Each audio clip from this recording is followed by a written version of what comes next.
Hi, everyone. Welcome to Grow to Shine introduction webinar. We're so excited that you're here.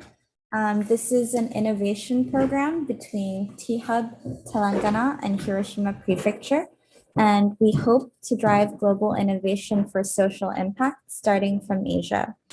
This is our second year running the program, and we have over 120 people joining us today. So we're so excited to get to know and meet all these amazing and future-minded, talented engineers. And together we hope to learn how to employ a human-centered approach to innovation. My name is Erica, and I'm speaking with you from Tokyo, Japan today. I'm sure many of you are joining from Hyderabad or different cities in India. And before we continue, let me first quickly introduce some of our organizing teams. So as you may already know, T-Hub is India's largest incubation hub based in Telangana. And from T-Hub, we have Ravi, the CEO, and Priyanka joining us today. We also have two members from InfoBridge Marketing and Promotions on our team. InfoBridge bridges Japanese and India companies and markets through their consulting and business incubation services. They're a great partner to have who understands both India and Japan's markets. So we have CEO Naho-san and joining from Delhi, and Masa-san joining us from Hyderabad. And from Tokyo, here in Tokyo, we have three members from our company called Republic. We are a social innovation think tank working this year with Hiroshima Prefecture government for the program. And we have the founder of Republic, Fumiko-san, who is also the director of the program this year, Hiromi, and myself. So before we begin, let me just quickly go over today's schedule. So I'm going to quickly do for our program in the beginning. In the second part, the director, Fumiko-san, will go over what this program is and kind of the vision that we have, especially for this year. Then Masa-san in Hyderabad is going to quickly go over the program logistics that includes the workshops that we have for this program, along with some of the mentors and the tutors that we have invited to facilitate and guide you through this year's program. In part 4, I'm going to be talking a little bit about our approach, the human-centered approach to innovation, and kind of just give examples of what different products and services that we can work towards. In part 5, Hiromi is going to talk a little bit about the submission materials that we would like you to submit to formally apply to the program. Unfortunately, as much as we would like everyone to participate, the space is limited. So we just have some materials that we would like you to submit. And after closing, we're going to have an open hour and Q&A session where we can hopefully speak to you directly if you have any questions, or we also invited some of the previous program participants who can perhaps share more about their experiences from last year.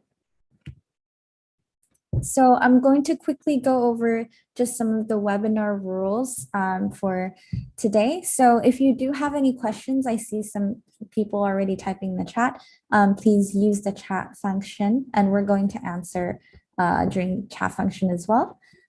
Throughout the webinar, please keep in mind that your audio will be off and muted. However, at the open hour after the workshop, you will be able to unmute yourself and speak with us directly if you have any more specific questions. And like I said, please in mind to wait until the end of the program, or stay until the end of the webinar, since there will be some instructions on some of the submission materials.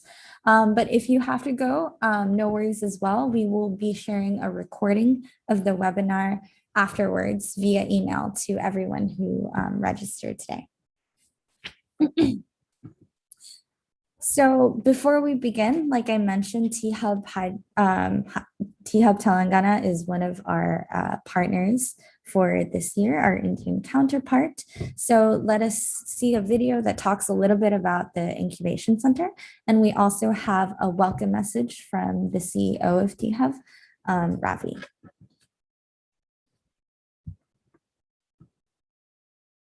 Countless ideas have turned into dreams and then into reality with India's fastest growing startup engine.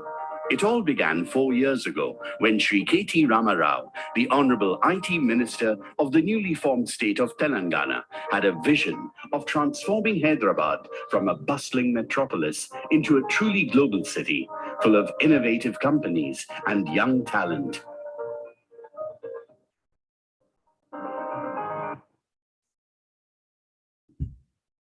Countless ideas have turned.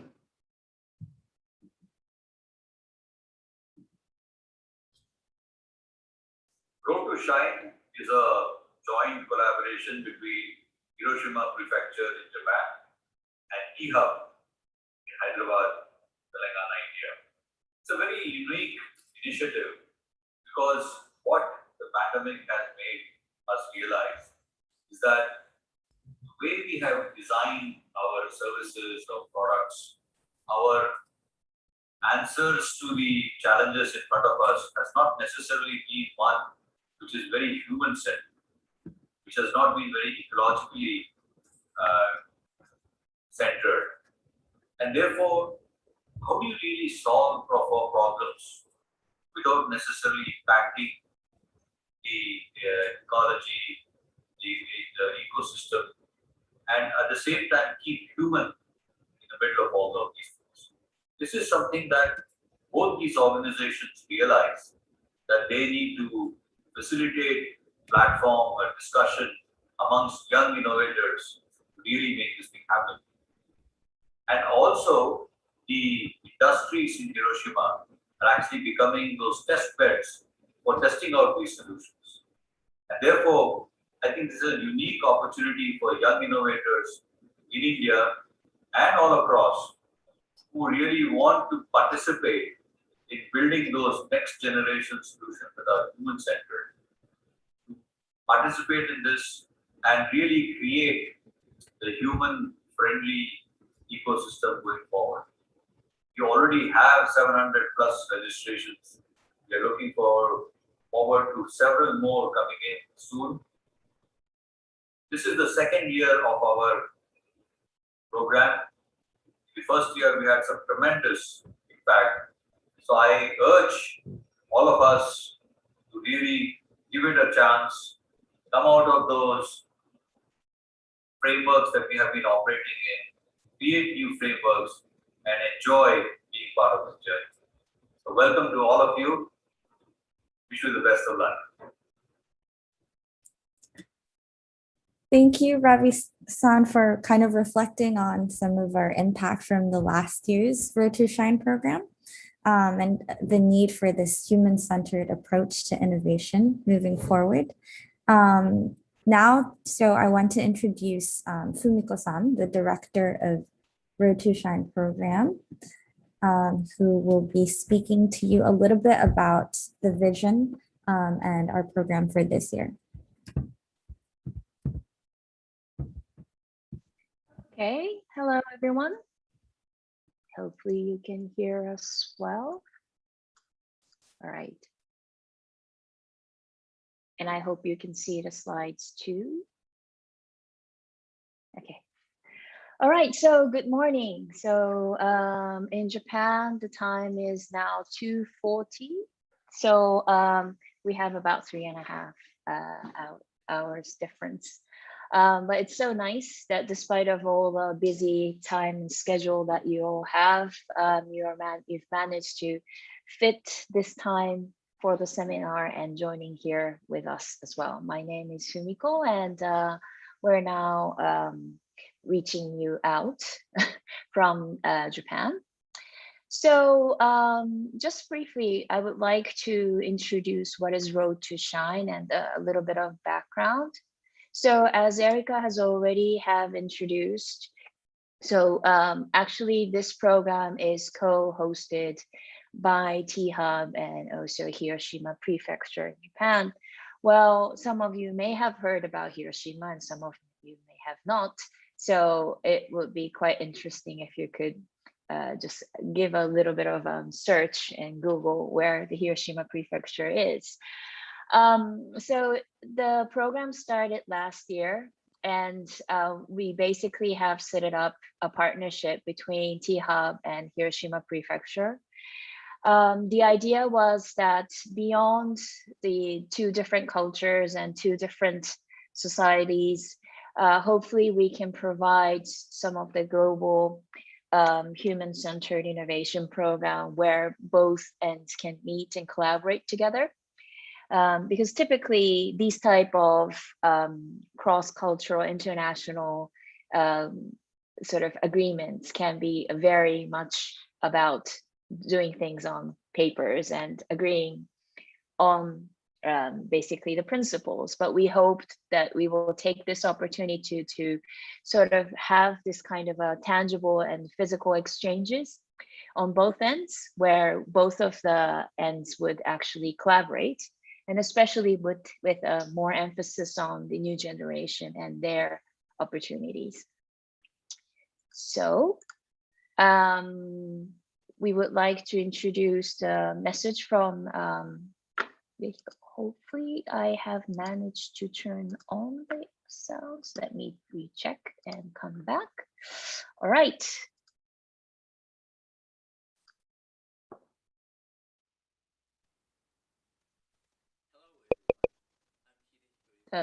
Do you hear the sound? Hiroshima Prefecture.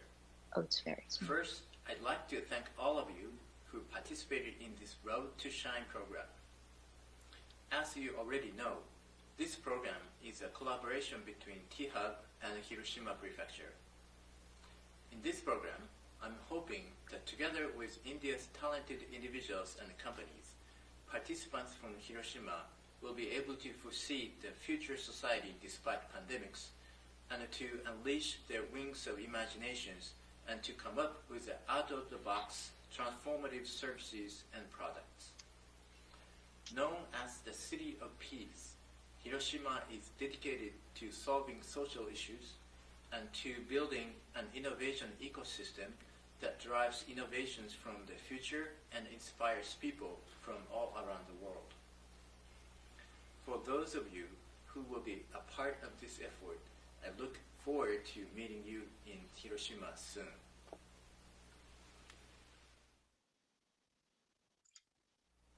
All right, so let me go to the next slide. So I'm sorry about the beginning that the sound cut a little bit short and small, but hopefully you received the message and the important part. Hiroshima, because of the World War II and had the basically the very first atomic bomb dropped. So there were some quite a lot of significance and emphasis on peace for so many years.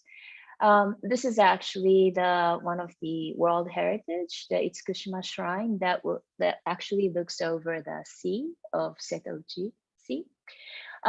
It's a very calm sea because it faces inner ocean, and it's a kind of a symbolic place for Hiroshima.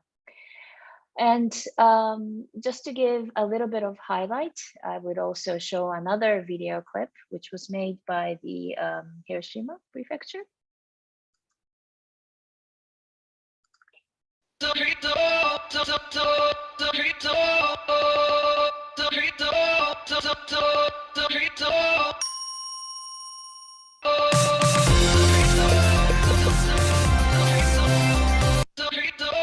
Oops, sorry, the sound was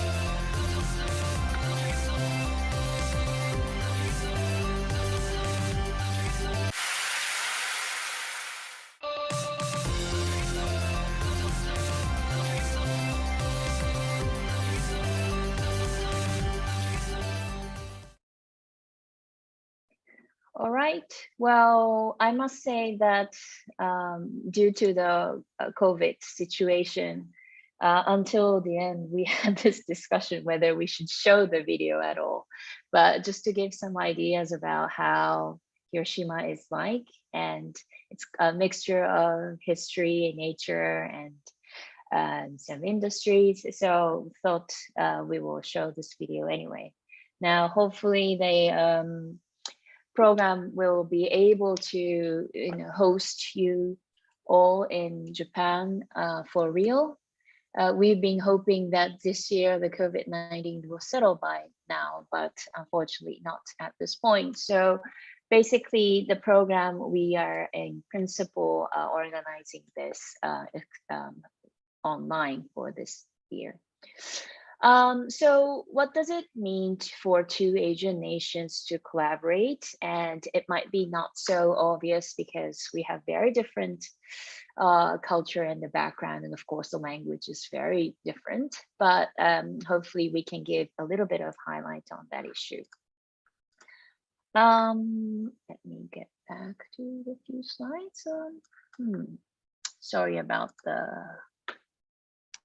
technical errors. So one of the very obvious reasons that why we sort of collaborate is that this figure.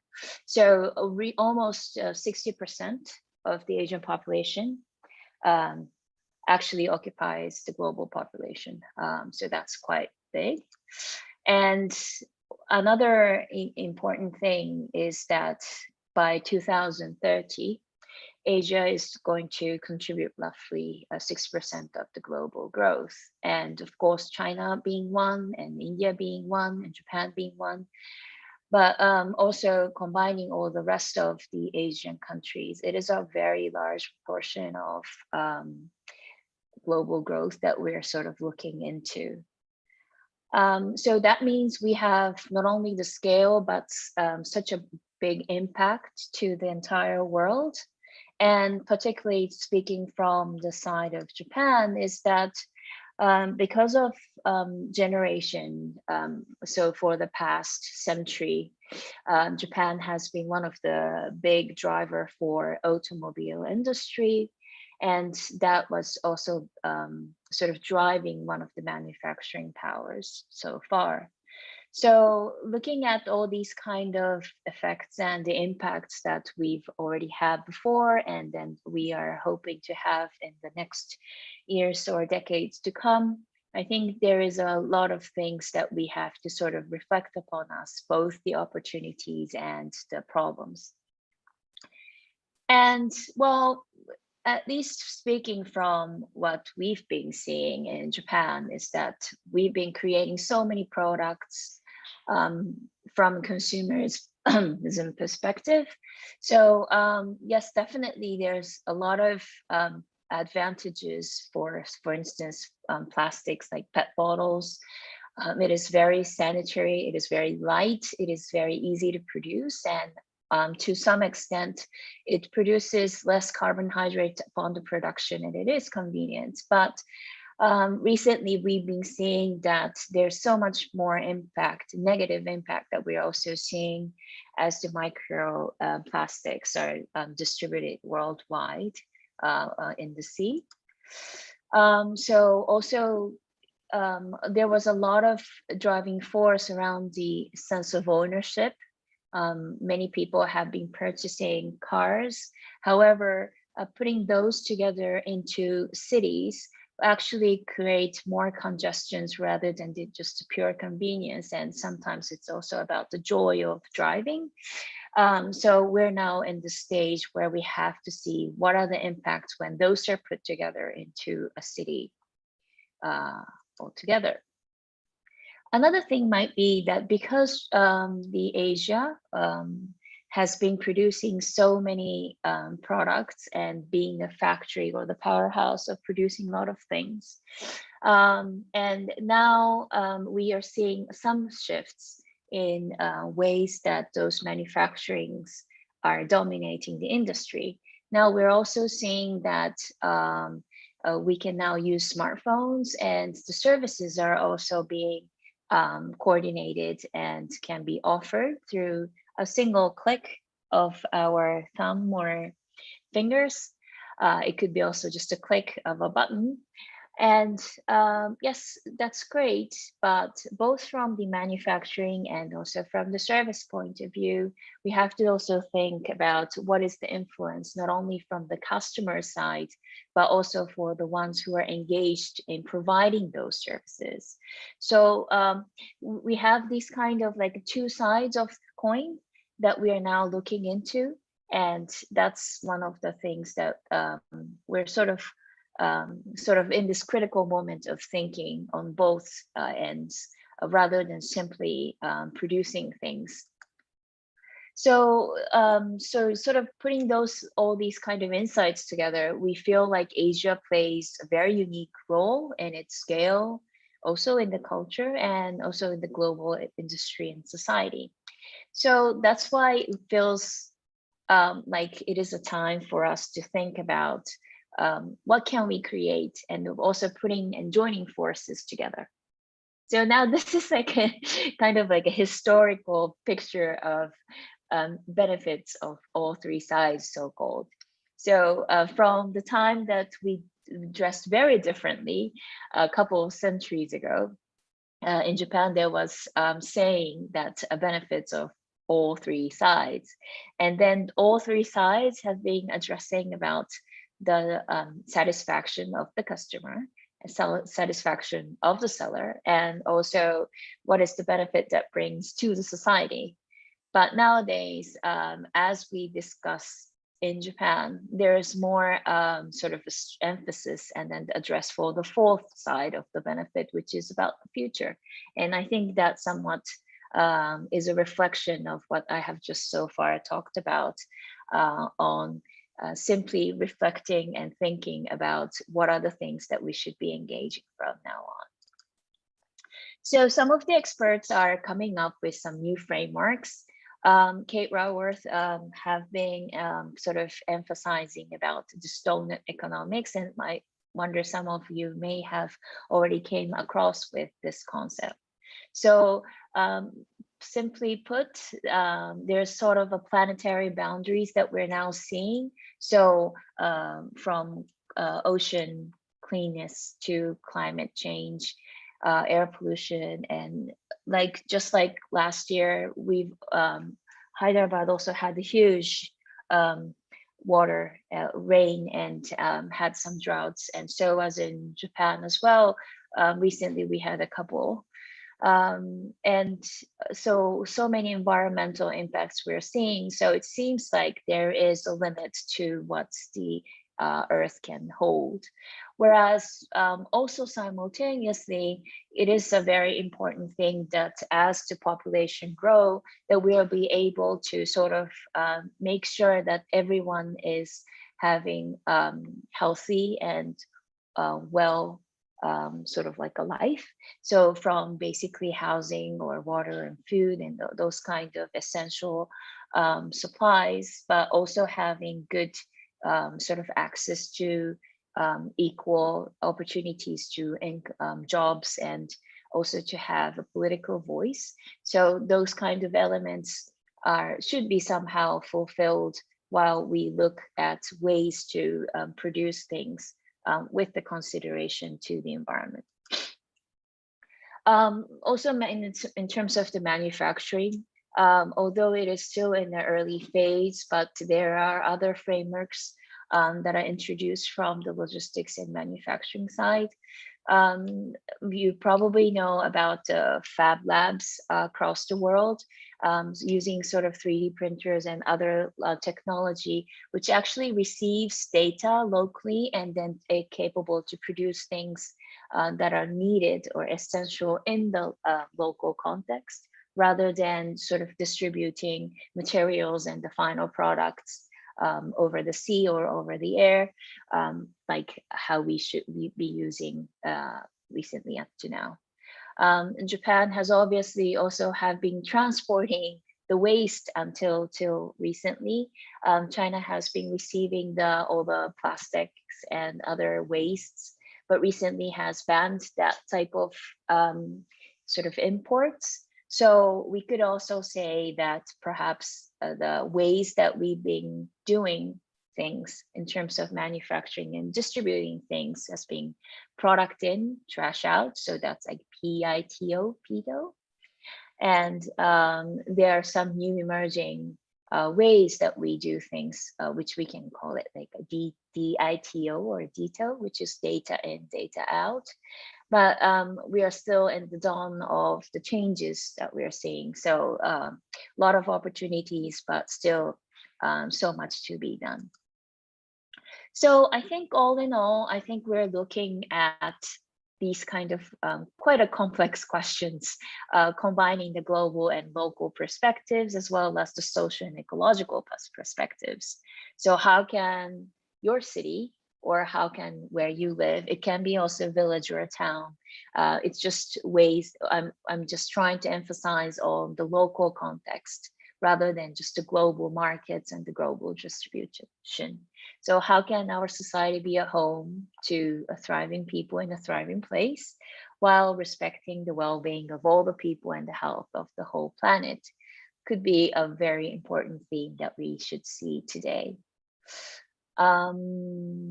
Let's see. And well-being is quite an important keyword that we would like to put an emphasis on throughout this program. But just to give you some kind of a background and the details, this is one way to look at it in terms of the word well-being. From the health perspective, there's also about having a good access to sufficient nutritious food. Clean water is still a big challenge to the world. Of having access to good, proper health has became ever more important nowadays because of the COVID-19. Also the housing, how can we accommodate the houses for a growing number of populations? That's another key issue. Also in terms of the connections through mobility, some people might also need access to good transportation, where maybe sometimes even for the developing countries, it is about children's or also the elderly having a good mobility. Also, the digital connectivity became an issue now that quite a lot of educational systems are offering their educations through digital connections, or sometimes finding a job is also dependent on the internet. So all these kind of connections. Also, let's not forget that a good access to the culture, and that's also another thing that we need to address. Also, in terms of COVID-19, we saw that the social equity is not yet there, and we also need to show that equality and diversity. Also, the access to good education, energy, also the income or the employment can also be an issue. So despite of the word well-being is somewhat more associated with the individuals, I think we're sort of looking at quite a lot of perspectives and the domains all together. So to put all these two things together, I think I've jotted down some scribbled lines, but forgive me about this. So I guess we are sort of addressing how things were in the 20th century and how we are trying to come up with the 21st century model of how the industry and the society works. It's already well into the 21st century, but still we feel like the model has been not being updated well enough. So perhaps we could say that it was the era of ownership before. Now it's probably the time for share. Ownership had a lot of things to do with what we produced and what we owned. But nowadays, perhaps we're looking into some more ways that we can be fulfilled rather than every single individual owning the same product.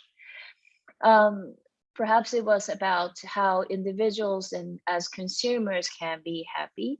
But nowadays, we also have to think about that we are also providers of different type of products and services. So we should also think about our workplaces and satisfactions, and also having a good condition. So that's means like from shifting from they to we.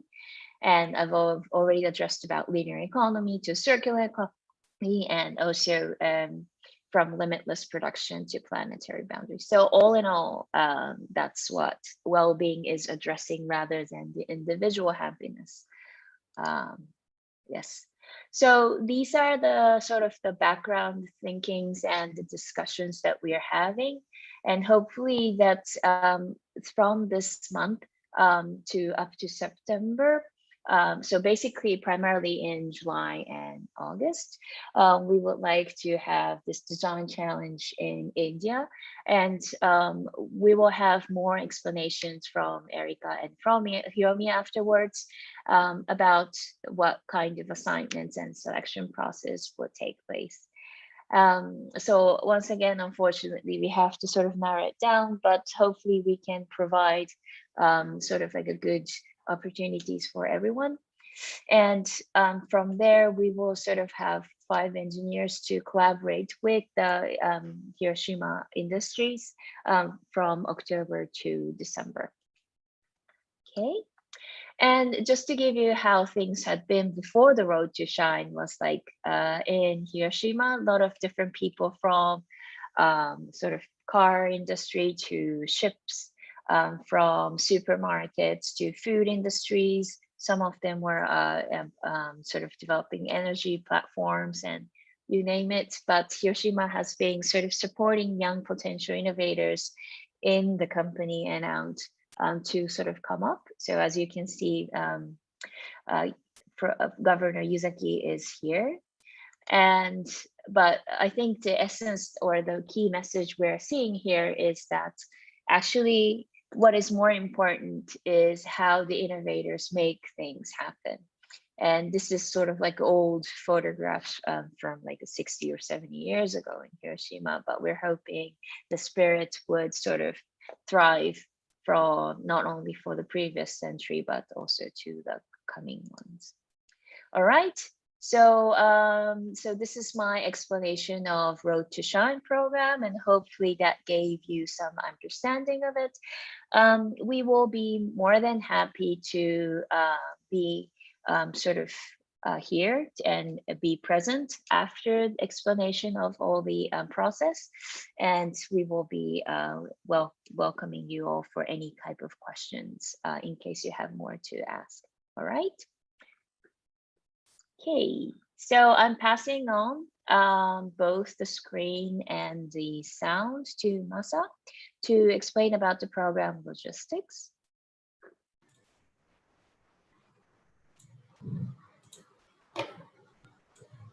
Okay, so thank you, Fumiko-san. And Eriko-san, could you please share the slide?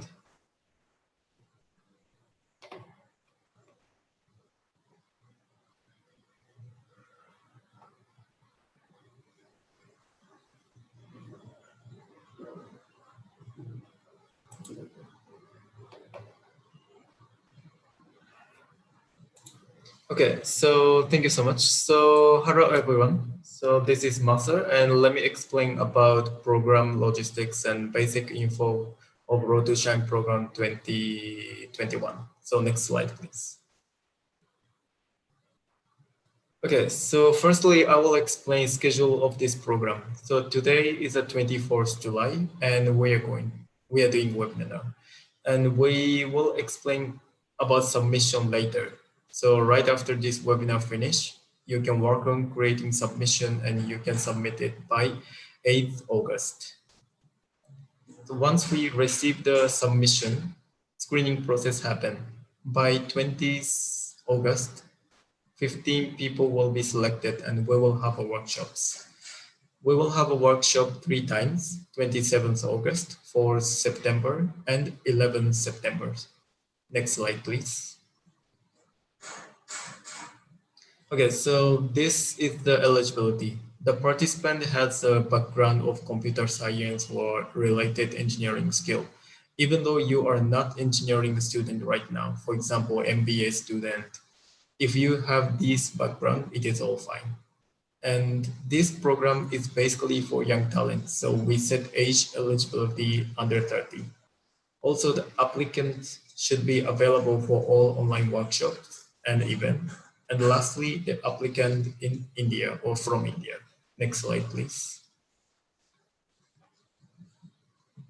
Okay, so let me share what we have done last year, 2020. Last year, we have done several activities through the program. In order to learn human-centered design and the way of thinking innovation and understand what exactly it is, we have done several workshops. So next slide, please. So first of all, I would like to tell you that why we do workshop with mentors and tutors, because there is the huge difference between you just know and you really understand. Sometimes people tend to think they really understand what something is by reading book or just reading article only. However, you can get the real knowledge and experience from your actual work only. Next slide, please. So last year, we have done several workshops and worked on many things before participants collaborate with Japanese corporate. For example, participants think what is a problem and how they can solve. Mentoring session with mentors to learn how to make innovation with right human-centered approach. And practice user research and interview, and so on. Next slide, please. So after Indian workshop is done, then we have started co-development program with Japanese corporate. Due to COVID-19, it was an online co-development project, but selected participants who worked with Japanese corporate, they have done great work. Next slide, please. So last year, as you can see, there are 3 teams worked on co-developed project together. 2 members from last year will join to this year other tutors. So I will introduce them later. Next slide, please. Yeah. So now I will explain about mentorship and what you can learn. Next slide, please. Yeah. So basically, we will provide mentorship through the workshop. You will learn human-centered design approach, ideation skill, and you might find new way to find the innovation. And we will introduce mentors on the workshop day again.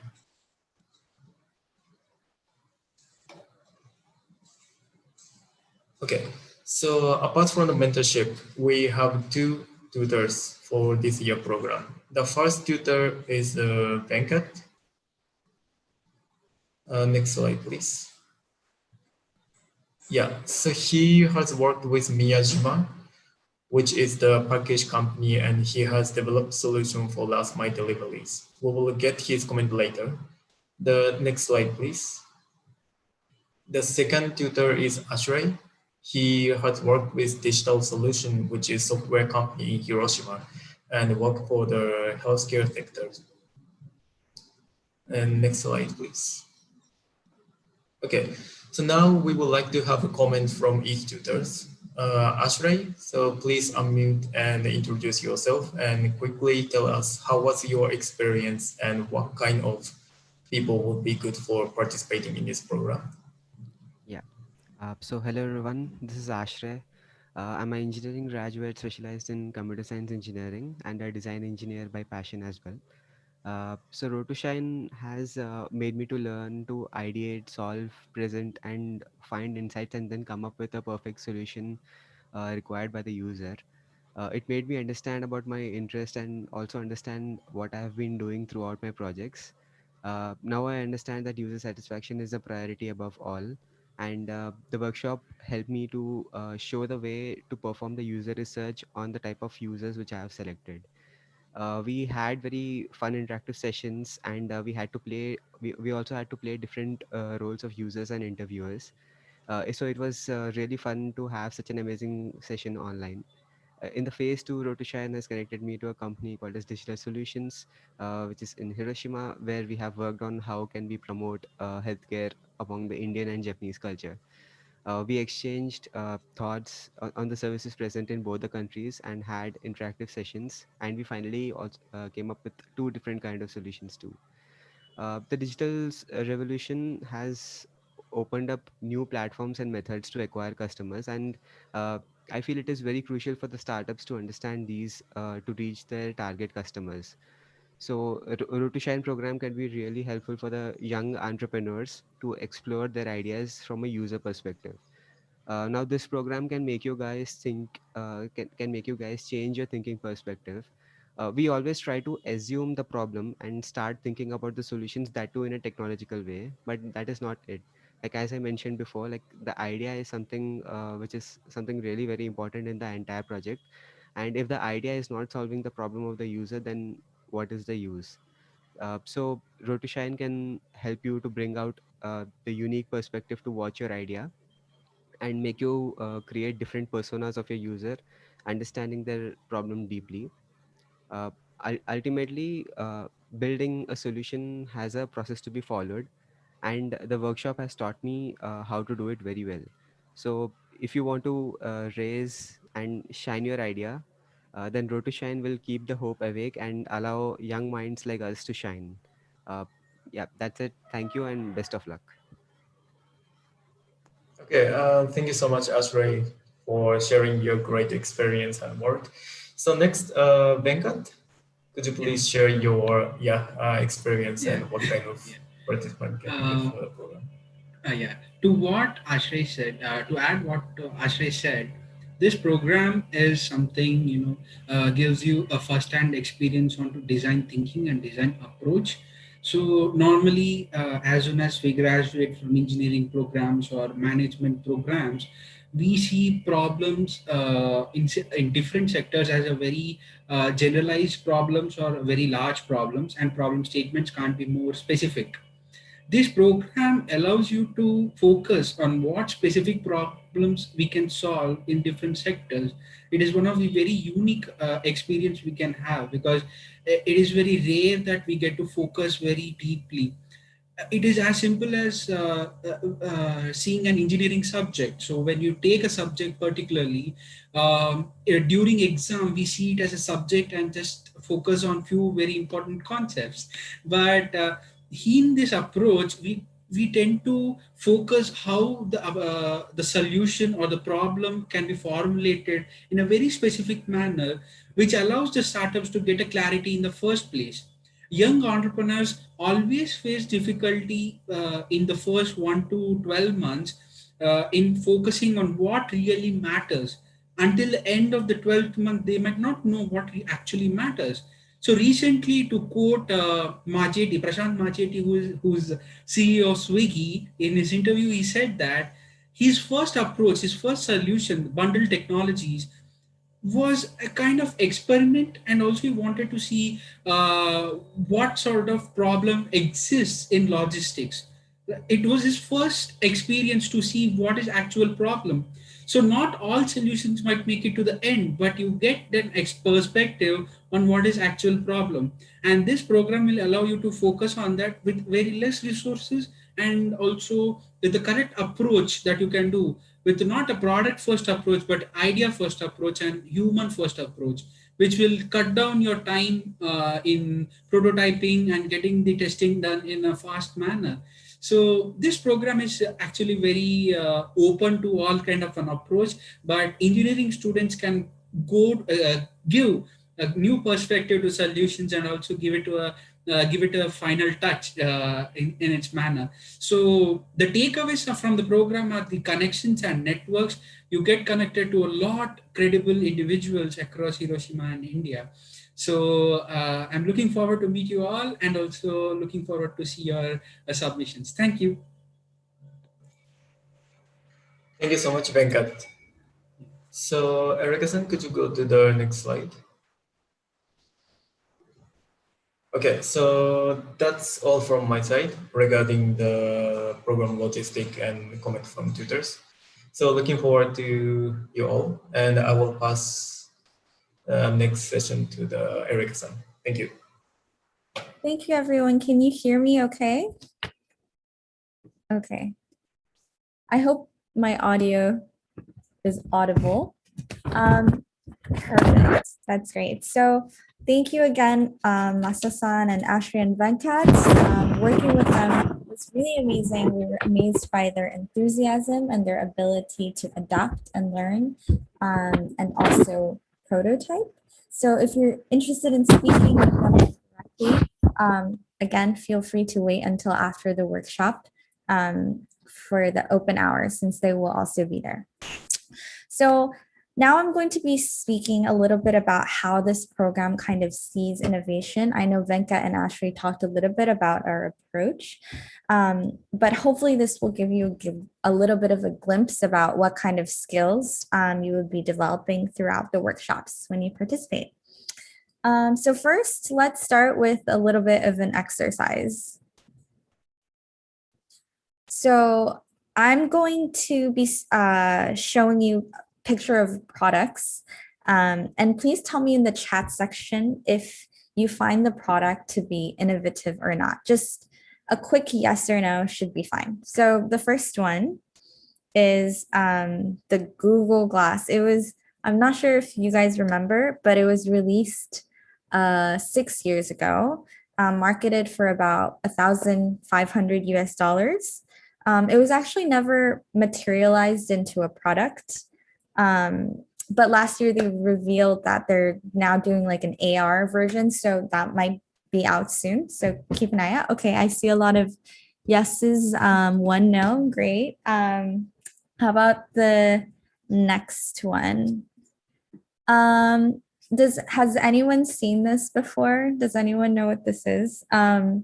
This is a really small microchip developed in Dubai in response to COVID.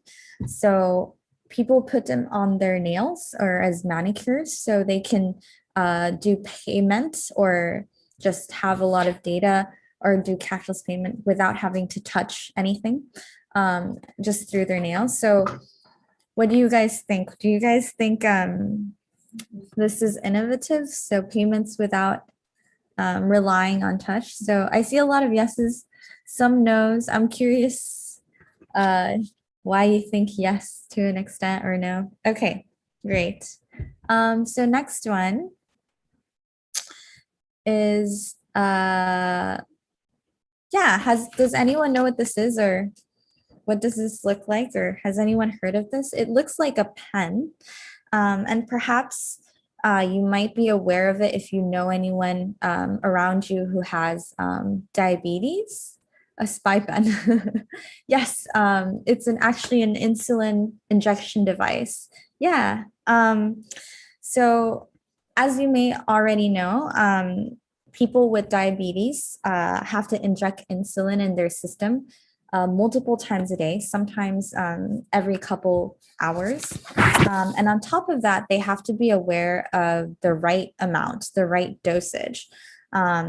So there's been many efforts throughout the years since insulin was being given with syringes to kind of innovate this method of providing diabetes patients with insulin. And NovaPen, which is what this product is, was one of them. So they developed next slide, please, sorry. So they developed this pen that has pre-filled insulin inside the cartridges. So the dosages per insulin injection is more accurate. So they also use like a smart technology device. So one person could check the last time that they had their insulin injection. So they could see, they could figure out the timing better.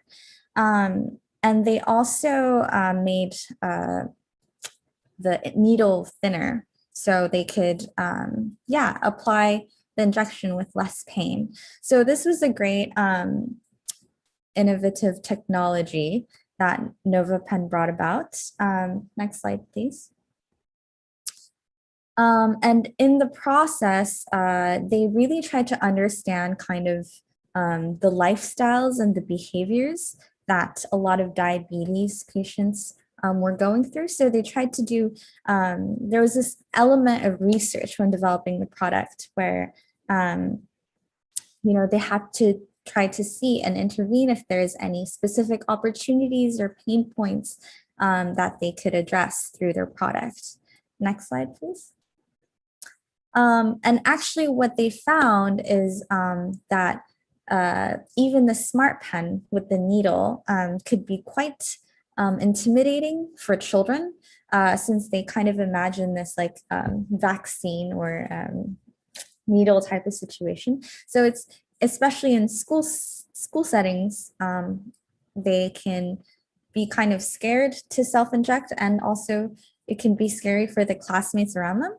And they also found that the size itself was not ideal for small hands for children. So by kind of adding this pen-like attractive image or packaging or this design to a traditional pen, syringe pen, they tried to make the appearance less intimidating and tried to minimize the stress or uncomfortableness for these children and the people around the children. Next slide, please. So they released this NovaPen, which was actually the very first insulin injection pen targeted for children or juniors.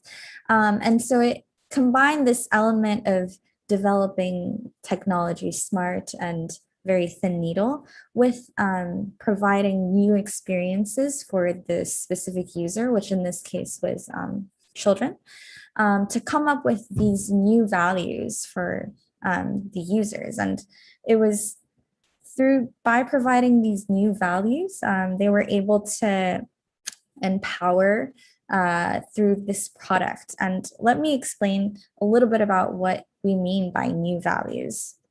Next slide, please. So the new values of the NovaPen, it made the insulin injections less intimidating. It made it a better experience for users and the people around the users, in this case children, and transformed the lives of diabetes patients. I know some of you mentioned you've seen some people use it before, but yeah, they've been continuing to develop the NovaPen version 5, 6, and still new products. Next slide, please.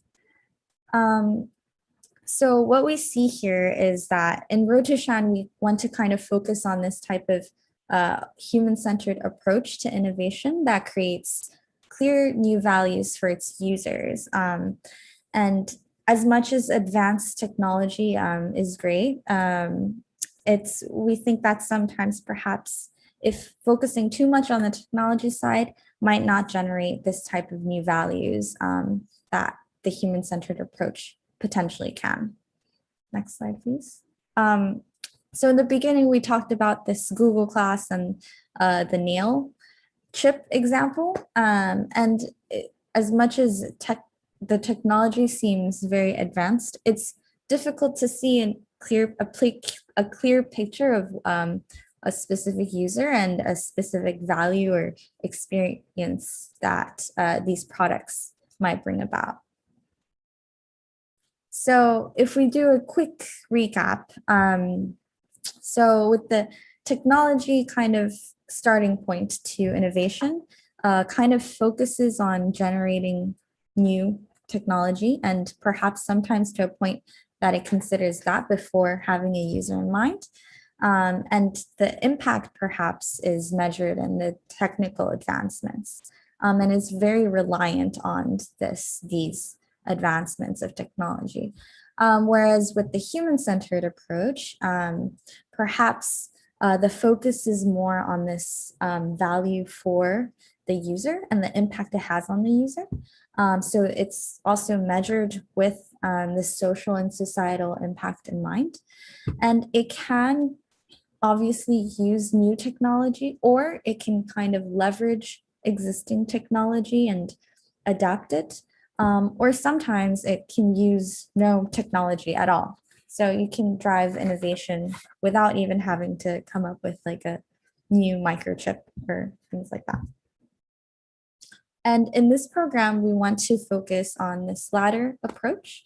And it is a very difficult process, but hopefully the workshops that we have and the mentors and the tutors will guide you through it. So just a quick summary or the skill sets that we're trying to practice together throughout the workshops for this human-centered approach to innovation. We'll be defining who you are designing for, understanding their pain or their specific needs, and try to generate new values and new experiences for them and for society. But then again, I know Fumiko-san talked a little bit about this before. We want to kind of drive innovation within this century and beyond. So that's something we also have in mind when designing the product. Next slide, please. So Fumito-san kind of talked about this domains of well-being that kind of has this full aspect or full encompasses different aspects when designing for humanity. And we can take that to kind of see, perhaps maybe we can start to redefine the human and the human-centered approach and consider both humankind or humanity when designing our products and services. And this can be a little bit hard to grasp, but we wanted to share a couple of examples what this could potentially mean. So this example is specifically from Japan, and it was developed by a young engineer who kind of saw there was an earthquake in March 2011 in Japan, a big one that kind of pushed a lot of people to live in to evacuate and live in temporary housing situations. And they saw that there wasn't adequate water system that they could implement quickly, particularly for bathing themselves, for showering.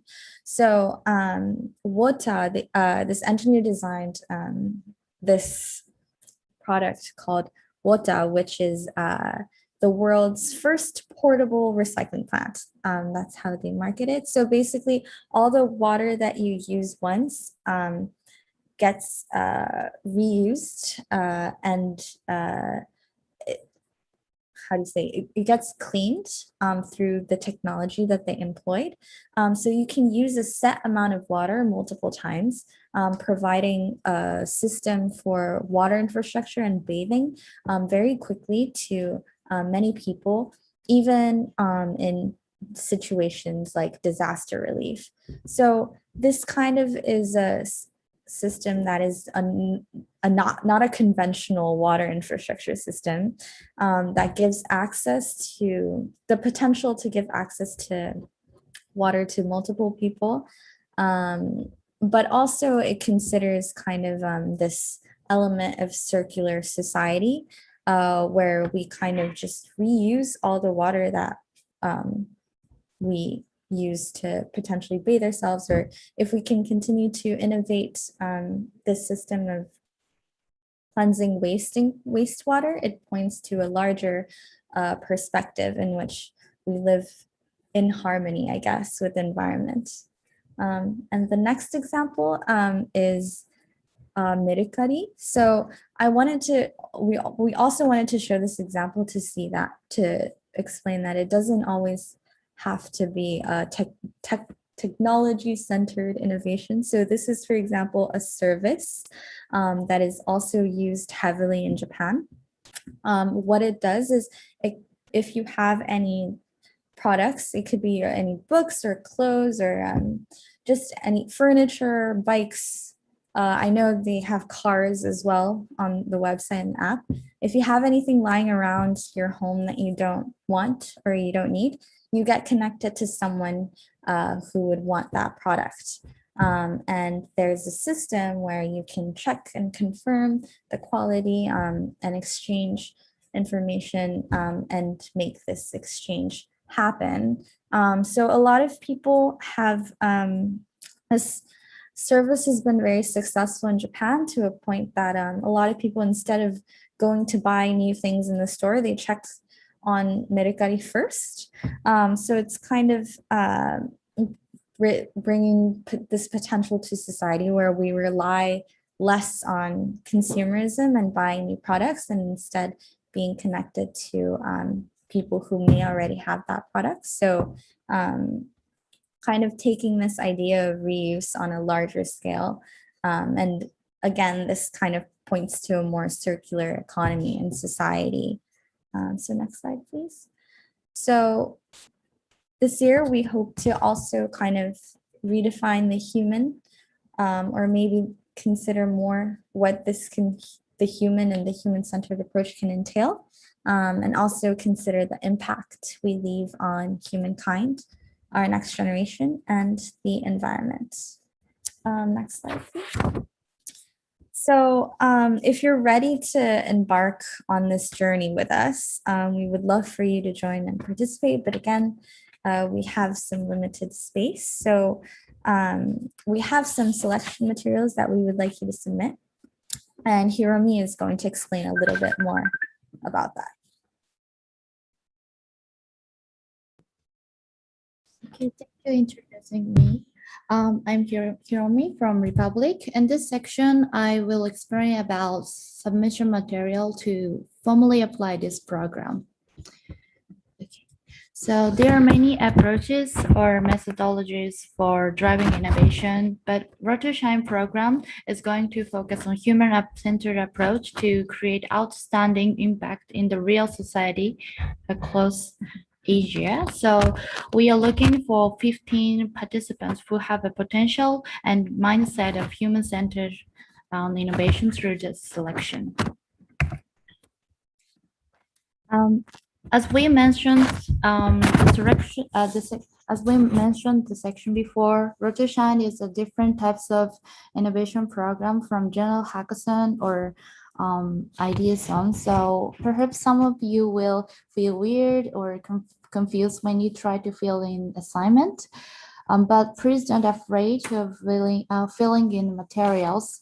We want to know your your unique perspective and the way of thinking as a innovator based on the point of human-centered design or human-centered innovation.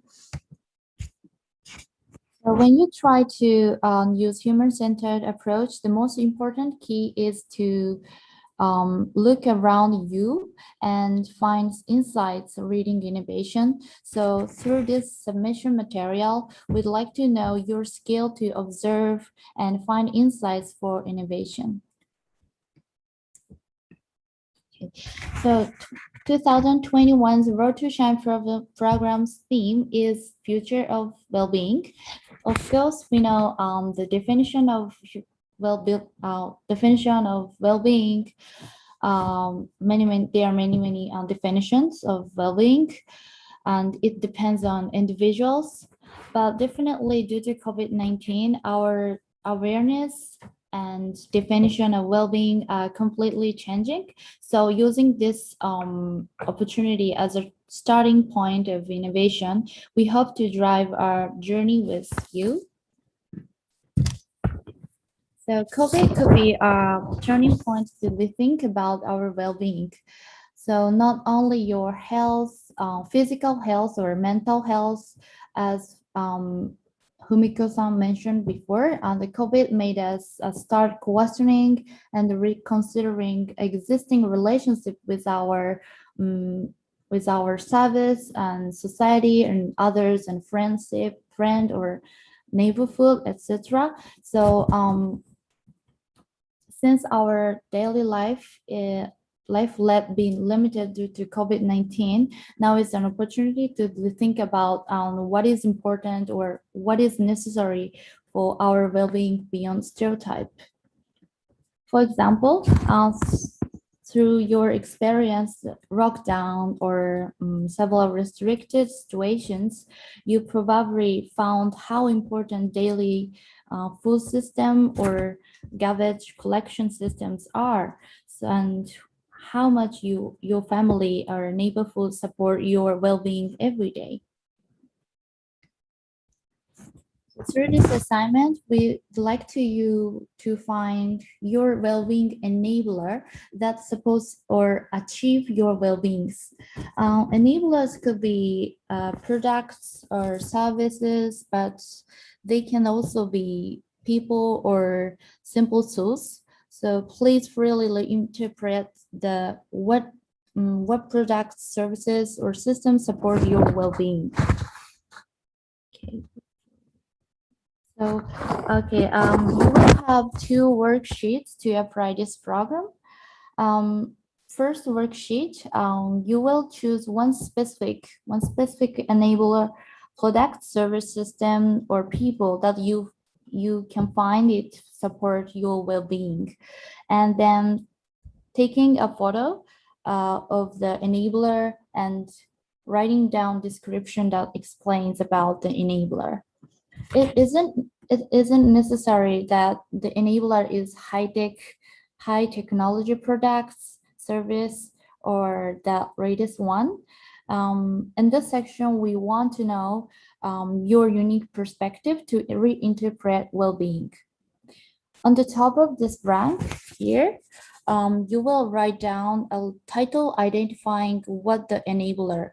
Catchy one is good. On the second worksheet, you will fill in details about the enabler you choose. On the top of the rank, you will define well-being enabler for whom as specific as possible. It means that product or service help whose well-being.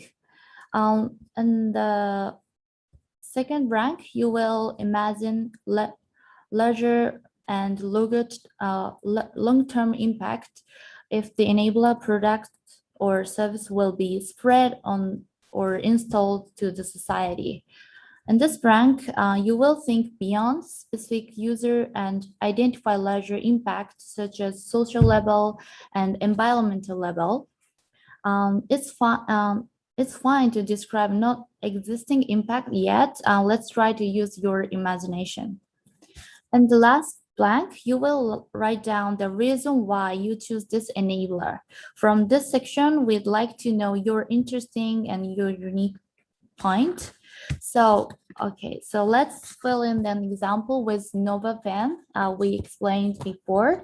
On the first worksheet, you will insert a picture of NovaPen and description what NovaPen is. When you choose a picture, it would be better to take a photo by yourself. Instead of downloading pictures from internet, appearing user's face on the picture is more clear. Oh, sorry. Regarding to a title, in this case, since NovaPen relieve physical pain and fear of injection, so I put the title NovaPen for no more pain. On the second worksheet, you will describe for whom NovaPen brings value. In this case, the user is children or young generation who feel fear when inject, and people who are around the patients. So next rank, you will imagine largest social and environmental impact that enabler project will bring. In this case, if fashionable user-friendly products such as NovaPen are spread, everyone can inject less shameful, and eventually NovaPen could open more inclusive society, I think. So the last one asks you why you choose this enabler. So, for example, your brother story will be a trigger to find your enabler. That is how to fill in worksheets. All tips are included on instruction guide. We will send you later via email, so please check them after this webinar. So the next, so the next is regarding to assessment points. We will assess submit worksheet following these points. And first is the enabler you identify. In this rank, in this points, we want to know your abilities to reinterpret or observation perspective as hints and insights for innovation. The second point is defining who is being enabled. We want to know the enablers you identified is for whom, and your skill to define user as specific as possible. The third point is social impact. In this point, we want to see your larger or long-term perspective. If the enablers spread widely to the society, what kind of social level or environmental level impact will be generated? The last point is your uniqueness.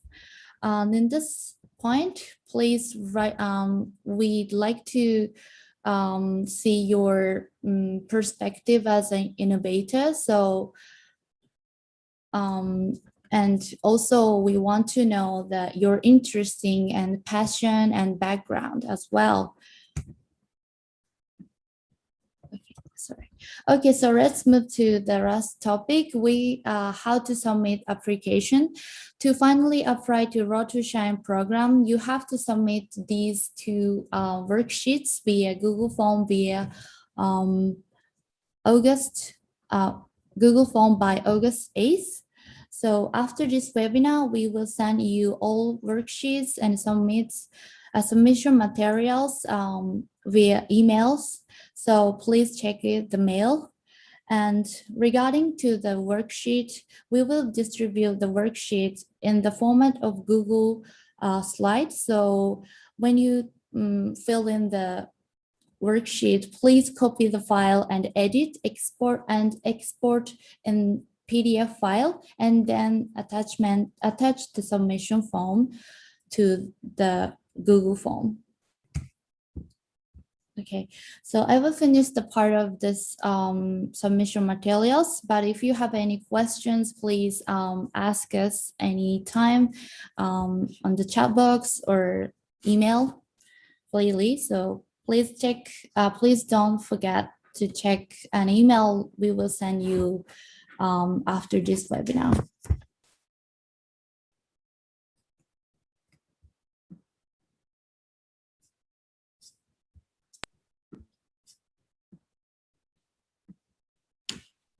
Thank you, everyone. I know there's been some questions regarding the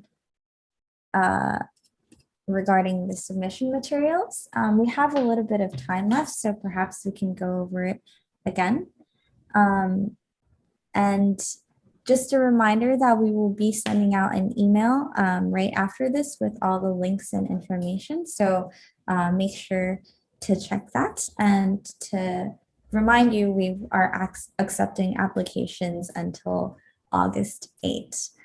So thank you all for joining us here today. I hope you got a little bit of an insight on the program itself, the point of our collaboration between Hiroshima and Telangana State. And I can see many of some young, bright innovators are very interested in driving this type of innovation. So we're so excited to see your applications and see your thought process and thinking. And yes, feel free to contact us via email if you have any questions, and you will hear back from us by August 20th.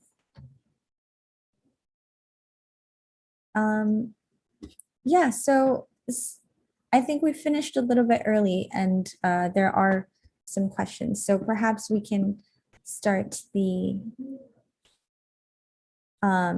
quite open hour and talk a little bit about the assignment again. Do you want to?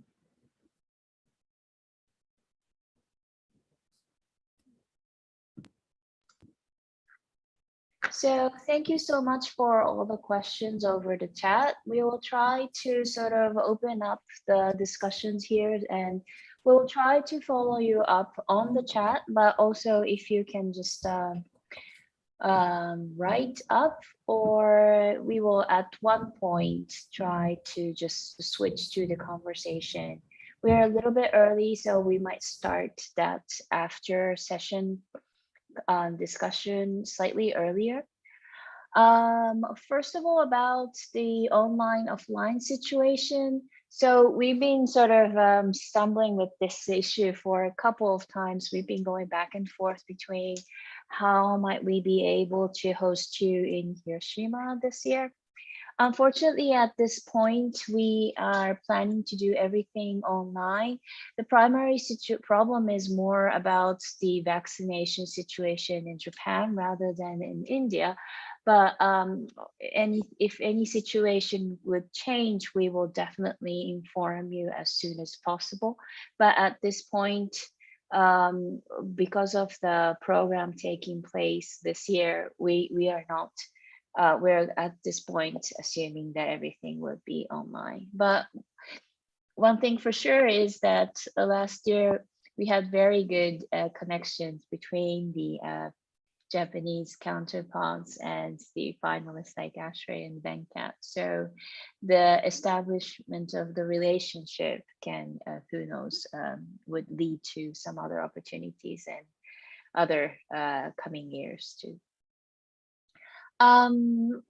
If Erika or Hiromi, do you like to sort of share the enabler slide a little bit more? Maybe that's one thing. And meanwhile, while they're sort of showing that, and I think Masa-san was also asking about products or enablers already existing in the market. So yes and no. Yeah, go ahead. Yeah, no. Just one participant directly sent me a message, so I just, yeah, sure. So I think, yes, definitely existing products or services are okay, but it could also as well be some other like everyday sort of situations or contexts you might have seen. So it might be like, it might not be even taking the forms of a proper products or services, as you may know. It could be, for instance, in many other cities, some old forms of things like parks or public spaces have been reinvented because of the COVID-19 situation. The way that we use some of the existing tools or places or communities can be enabler for well-being. It could be about sort of offering some kind of education opportunities. It could be just like having some kind of exercise. Japanese love to sort of get together in the park as they keep distance and do some kind of morning exercise. So, well-being can be sort of try to give your take. And we appreciate if it's something beyond some of the like really mainstream discussions about well-being, which can be a little bit too general. So if you have find some spot, or if you spotted something interesting or unique in your perspective, we will very much appreciate your take. All right. So do you want to continue with the enabler explanation?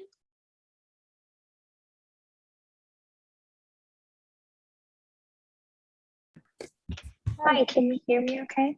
Okay. So yeah, I think that's interesting with there's a lot of questions about if it can be an enabler of the future. I think what we would like to focus on is really your perspective and your ability to observe and reinterpret things as enabler. And something that we found last year that was super interesting was actually since we're in Japan, it's great when we saw participants kind of take photos of things that are being used or things or like Fumito-san said, not necessarily products, but simple kind of tools that are being used that could be interesting. So I know we learned about the Dapawara system in India with the people delivering, for example, lunch throughout the community, and kind of how this remembering the how this one man was remembering all the places that people were delivering or needed their lunches delivered to. And we thought that was kind of very unique and something we didn't have in Japan, that kind of system. So that kind of element of what you find interesting around you, we would love to know. And if you have participated in the Road to Shine webinar last year, I know we did talk about a little bit about a vision or having a vision for a future enabler. But this year it would be great if we can focus more on what your current observations or things that your reflections that made you think differently. And you can use COVID-19 as a starting point, as a tool if you'd like. And I'm just reading some more questions. Yes, if it's yeah, and it obviously you don't have to if you don't have access to the photo itself, you don't have to take a photo of it, but just it's for us it's nice to be able to capture a glimpse of people's expressions or people's emotions or the situation or context that you saw or you found interesting. Okay, and this again, I think this year we're looking for individual participants.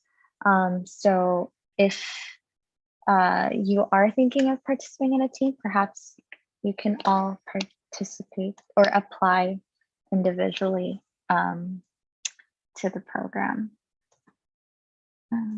Service problem. So Manahar asks, so an enabler is a thing which motivates us towards solving a problem. So I guess it really depends on how you would define well-being, and that we ask you to interpret it as you wish. But for the assignment specifically, we wouldn't necessarily ask you to specifically define a problem yet. I know that was part of what Venkat and Ashri talked about in the practicing human-centered approach, but this is a little bit the process right before that, and just trying to find hints for the way people are trying to find hints for innovation prior to kind of defining that user or defining that problem statement.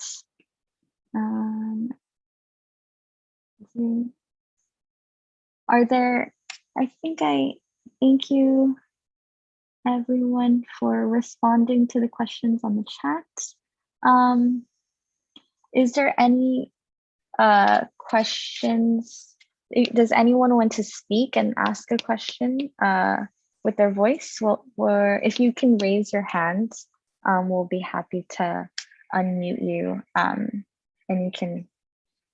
we can talk a little bit more directly if you still have any doubts. Is there any questions? Can it be a hypothetical in Google?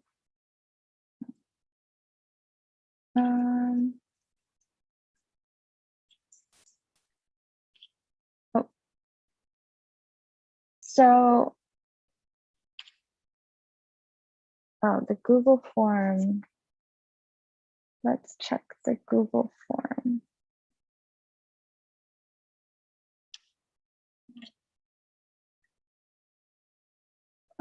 Okay, I think Masa-san, can you share the Google form on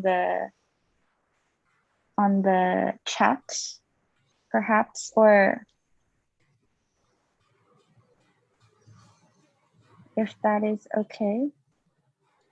We had to update the Google form. Yeah, we have to update the Google form, and Okay. I will update Google form within today. Okay. So that, perfect.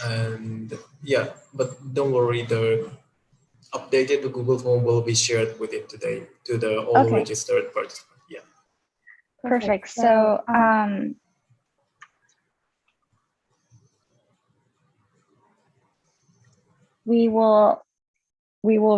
you can access that link sometime later today, and it should be updated.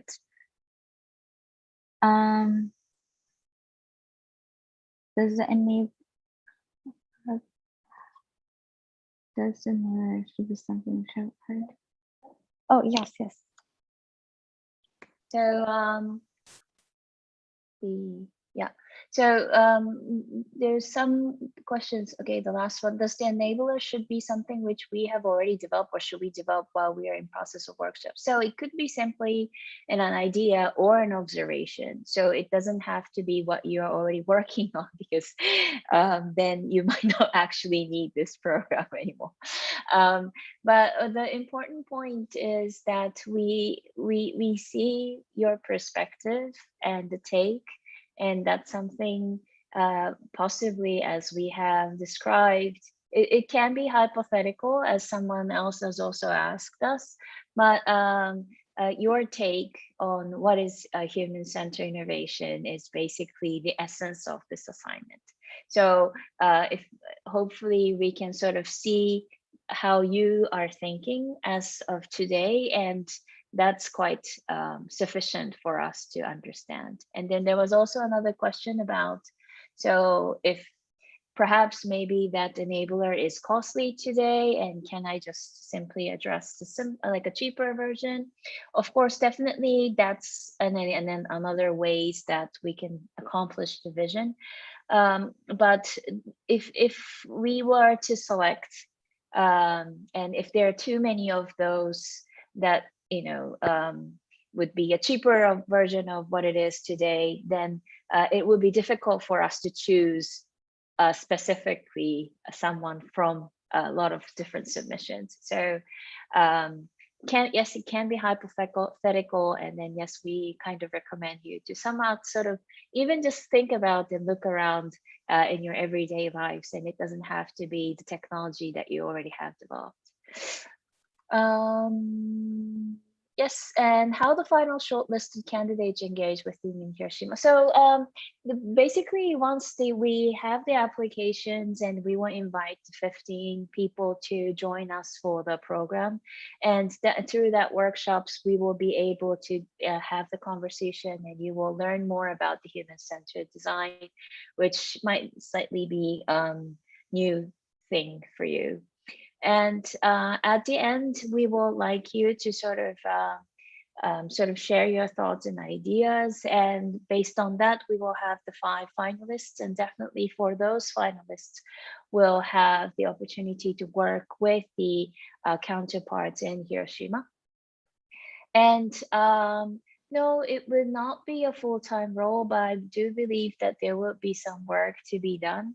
What happened last year was that there were more sort of development going on. Although we had the programs ended, there were some more engagement that needs to be done. So there were some more extra sort of like an internship, and those were compensated as well. So any other additional information? Maybe Masa-san, you could explain about a little bit about those aspects. We also gave some kind of a certificates and sort of like appreciations about the engagement of those collaborations and things like that. So Yeah, could you perhaps so brief? yes. So last year we have provided certificate to the selected participant for the certification of selected for Japanese, collaboration or something. So for this year also, we would like to know what kind of certificate will be good for you as well. And then we can definitely create some certificate for all selected member for part 2 or part 3.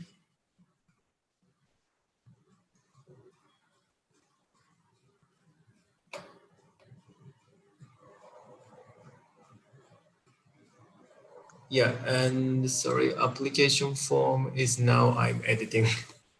it will be done within today. Sorry. So all the videos, I'm sorry about the small audio volume for the videos that I've shown. So all the video clips will be able to, you will be able to see them at your time of convenience. We will provide all the links, so you'll be able to see it perhaps for the first time or multiple times if you like. Wow, there's somebody who wrote "arigatou gozaimasu" in Japanese, and thank you so much for approaching us with the Japanese words. That's nice. Then also some other questions. So if it won't be a full time, but Ashray and Venkat, I suppose that the collaboration or working together with the Hiroshima companies. What do you think? It wasn't full time, but it was still intensive, I guess, because you had all the exams and things like that. Maybe you could share some of your work efforts. Yeah. So amount of time that goes in phase 2. In phase 1 is like we at least need to put 10 to 15 hours of work every week in a phase 1.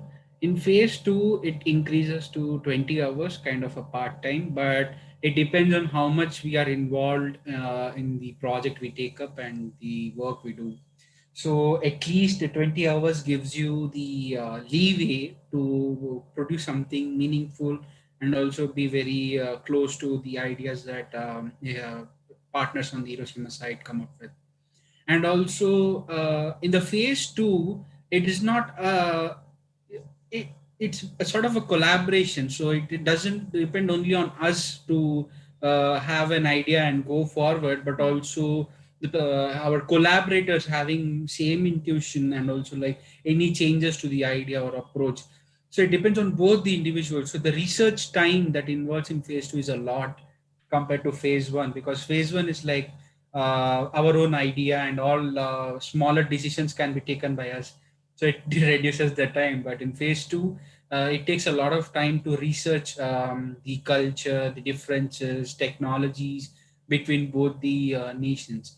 So definitely it's a well opportunity to go towards phase two. Phase one is kind of 10 to 15 hours. It's a learning process, so it takes 10 to 15 hours a week to work on the worksheets, give out some content, and work on the pitches for the final presentation. Be sure that you give a lot of time to pitch. Don't make it a last minute effort. Um Always keep track of what you're learning every week so that it makes it easy for the pitch. Otherwise, every last minute pitch is like, you know, the things you learn in the last week. It shouldn't be that way. So always keep track of what you're learning every week. And so yeah, did you manage to do it alongside a job? Ashrey is better to answer with that. Go ahead. I did manage, but he had more hectic schedule. Yeah. Yeah, so uh, from the phase one, I feel, yeah, I had my exams going on at that time, and that's the general perspective of all the engineers, as you might all be knowing. Uh, but yeah, like I try to manage it every time, like whatever the worksheets and whatever the assignments we were getting from Road to Shine. Like I used to do it whenever I find time, and yes, obviously, like that actually gained a lot of interest, and it has actually pushed me a lot to explore over the engineering subjects as well. So not only on the Road to Shine, but as well as on this academic part too. uh, so yeah, like I suggest that it's better to concentrate over here, because this is certainly a different aspect what we are seeing from the engineering point of view in here in India. So it's a very important part, and that is surely going to help you a lot when you take up your career and in your future enhancements. Yeah, when coming to the time, it was pretty easy in the phase one, whereas in the phase two you have a direct interaction with the company or with the connection wherever the road to shine is taking to you. And I feel that is a more professional at that time, where you Mm, actually have to work on your idea, and you have to see on the both the sides. Like it's not only the user approach, it's also the company side of approach. So it's a really good experience, I feel, like as of I felt. And uh, and especially for the entrepreneurs, it can actually give a overall good look of how you are going to actually implement things later on. And I have did it too. So uh, in the first phase, the theory part was something related to our subjects, where you learn the entire theory, and you can differentiate between the context, problem, and the solution. And in the second phase, it's all about implementation. So it's overall very exciting, I say. yes. Well, as you can see, that these Yeah. two finalists might not speak for on behalf of everyone else, because they are finalists for some specific reasons, and that's because they managed to juggle many things at the same time. So hopefully, I'm sure that everyone has lots of exams and also jobs and so many things in parallel. So it is quite difficult. But I think based on what we've seen from both Ashray and Venkat was that, well, you guys grew on top of all those kind of intensive work, their vocabulary has sort of been sort of abundant. And then you also started to explain about some of the unclear points that some of the Hiroshima companies made. And you've mentioned like, so who are specific users that you have in mind? And you had lots of really good questions for the collaborating end, which actually helped us to sort of free our hands. And you guys basically became like tutors or instructors for throughout the program, which we appreciated. Was also a positive surprise for us. Yeah. And so some questions as well. So yes, so to Venkat and Nashri, how do you find working with the Road to Shine has helped you grow personally and professionally? And don't worry about us, you can be very honest if you didn't grow. Yeah. So personally, Road to Shine program has been a great experience because um, throughout my career, I have never been a freelancer to experience any foreign clients or something like that. Or even as an innovator, I don't know what technological approaches they go through. So it was personally, it was a very innovative experience. It is very close to learning a lot new things in design approach, and it upscaled in few aspects. So while being in Hyderabad, I was not very close to interacting with some mentors who are in the startup ecosystem, and also in Hiroshima. So it connected to me those mentors and other individuals very drastically and gave me a new perspective. Professionally, it helped me to think how a collaboration can go between different languages and different cultures, how strategy can differ in this ecosystem. Because if we are trying to be some startup entrepreneur, or at least be a freelancer, strategy is one of the most key points that we need to learn. And this program in the second phase allows you to learn to adapt how it goes forward, because prototyping with a with a client is the most in intense experience you can have. Like, you can sell a final product better than prototyping, because it always evolves through the time. So I think strategy also depends on the same approach. Like, if it is continuously adopting, you will learn a lot. If it is a sales or marketing strategy, it's always stuck and very constant. But in a prototyping phase, you learn a lot about strategy. So professionally, it has allowed me to know how we can strategize our development. Yeah, so for me personally, it has helped me a lot to change my thinking perspective, because now I see products from a different perspective. Like, what kind of value does it actually add up to my life, basically. So now whenever I go to like whenever I buy the products, I see, like, does it really help me? Does it really like, should I really invest in that, or even in the time? So that has something. So Rotushan has helped me that to change my perspective of how I view basically the things. Professionally, well, yes, I learned the process of innovation a lot over here. And like, there is a step by step procedure for everything, and we have to follow that. Like, we cannot skip just one step and go above. So that is something, Road to Shine has kept on me explaining to stop and think about what exactly your user wants.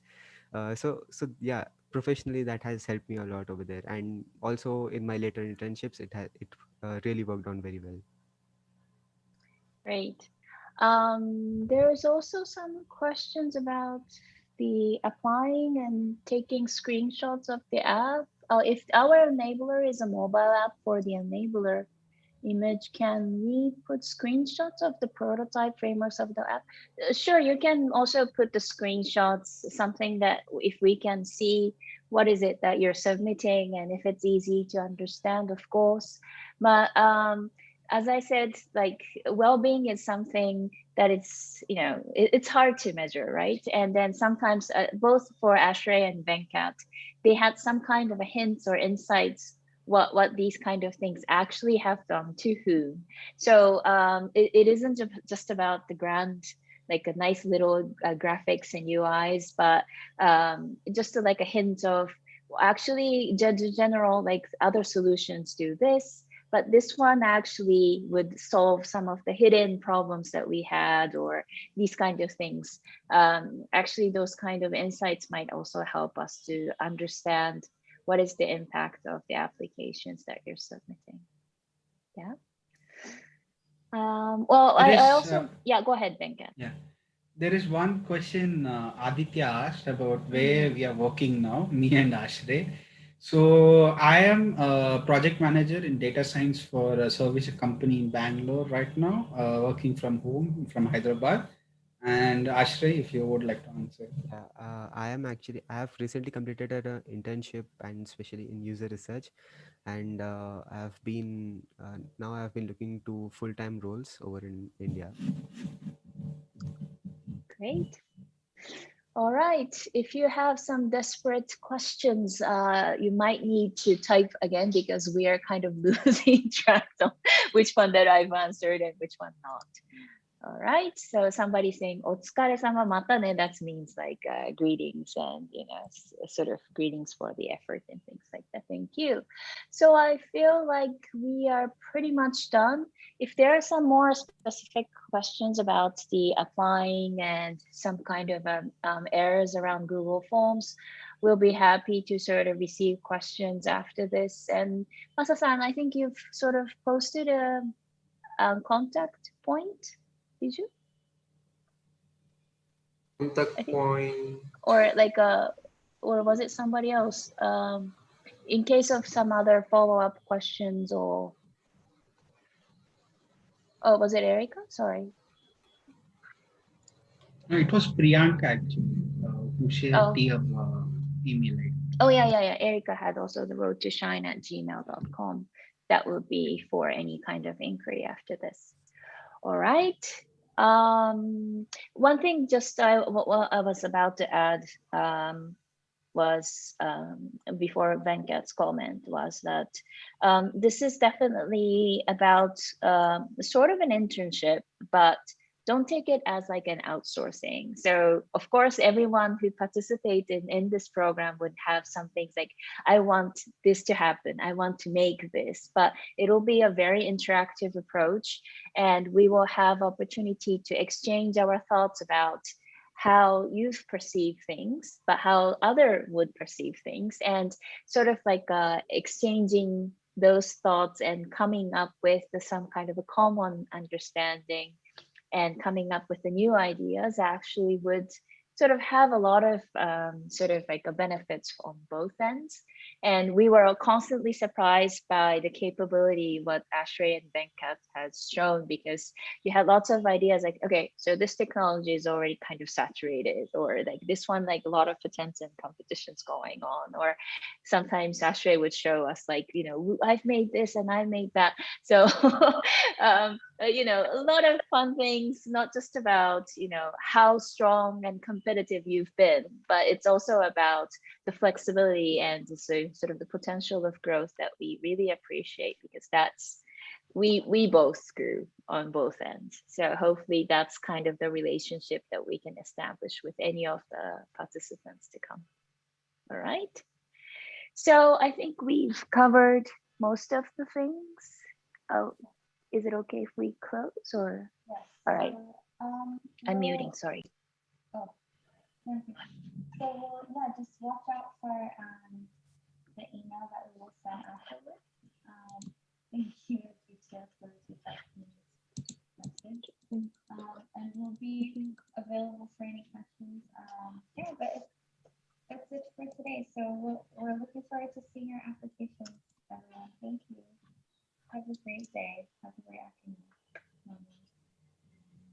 Right. So we will close the session. And hopefully I can catch up with the Ashray and Venkat after this, but after closing things up. All right. See you guys. Thank you so much for participating.